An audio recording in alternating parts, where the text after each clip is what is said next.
In 1141, England formally recognized its first female ruler, but the barons, the church, and her own son's historians buried that recognition, and the reason why is darker than a simple power struggle.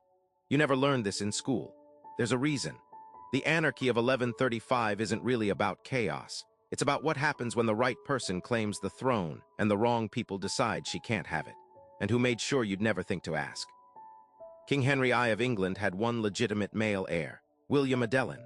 In November 1120, William drowned in the White Ship disaster. One night, one shipwreck, and England's succession was gone. Henry had no backup, so he did something unprecedented. He summoned every baron, every bishop, every lord of consequence in England and made them kneel before his daughter, Empress Matilda, granddaughter of William the Conqueror, widow of the Holy Roman Emperor.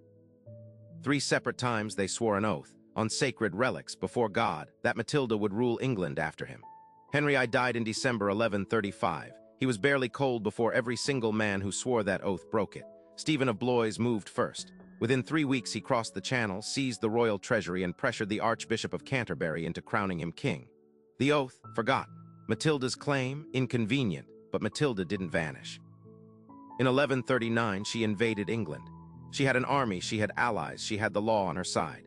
By February 1141, she had won. Stephen was captured at the Battle of Lincoln, put in chains. The church declared his reign forfeit. The papal legate, the church's own representative in England, stood before a full assembly and formally recognized Matilda as Lady of the English. Domina Anglorum, not queen, that title they couldn't bring themselves to give, but ruler. The first woman in recorded English history to hold formal recognition as sovereign. It lasted less than a year, and that's not even the strangest part. Matilda entered London to complete her coronation, and London rioted, drove her from the city. The explanation handed down by contemporary chroniclers: she was arrogant, she demanded too much, she lacked warmth. What had she actually demanded? That London briefly waive certain war taxes. A standard wartime request that kings made routinely.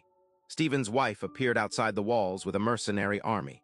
The city chose the wife of the man who had broken every oath, over the woman holding a legal claim, church backing, and a captive king in her dungeon. And here is where the story starts to fall apart. Because the same monks who called Matilda arrogant praised her legal reasoning, her military judgment, her administrative precision in the same documents. So which was she? The most capable woman in 12th century Europe, or someone too difficult to crown? That question has an answer. You just have to look at who got to write it. Here's what doesn't add up. Later historians named this whole period the Anarchy. That word did serious work. Call it anarchy and Matilda's documented, church-sanctioned reign disappears into the noise. No legitimate female ruler to acknowledge, no sacred oaths to explain. No moment where every English institution pointed at a woman and said yes before the barons reversed course because a city mob ran her out. The label erases the question. What if she wasn't the chaos? What if she was the legitimate answer and someone needed you to believe otherwise? The chronicles of this period were written by monks. Those monks served monasteries. Those monasteries were funded by lords, and those lords had a catastrophic problem. They had broken a sworn oath, 3 times on holy relics, before God. In medieval Christendom, an oath breaker wasn't simply embarrassed, he was damnable. So the chronicles needed Matilda to be illegitimate, incompetent, or impossible to govern under. The Gesta Stephani, the primary surviving account of Stephen's reign, was written by an anonymous cleric directly employed in Stephen's cause. Historians know it's propaganda. They cite it anyway because it is one of the only detailed records of the period that survived intact. Read that again. The main source for the anarchy was written by a man paid to justify the people who stole the throne, and it worked. Matilda's son Henry II became king in 1154. He was brilliant, transformative, consequential. He reformed the English legal system. He built the Plantagenet dynasty that shaped the next 3 centuries, and he had every reason in the world not to frame his entire reign as a delayed apology for what had been done to his mother. So he didn't. The story got buried beneath his legacy instead, and the burial held. Every textbook that calls this period the Anarchy is still running that propaganda 800 years on. The chaos label was chosen by men who needed chaos to be the story so the coup would never be. Matilda was the first person in English history to receive formal, church-sanctioned legal recognition as ruler.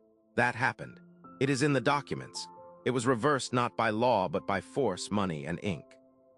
If they could erase a coronation, a documented, sworn, legally supported recognition of a female sovereign, what else was erased the same way? What else got labeled something dull and forgettable so the real question would never get asked? Henry II never once publicly acknowledged his mother's reign.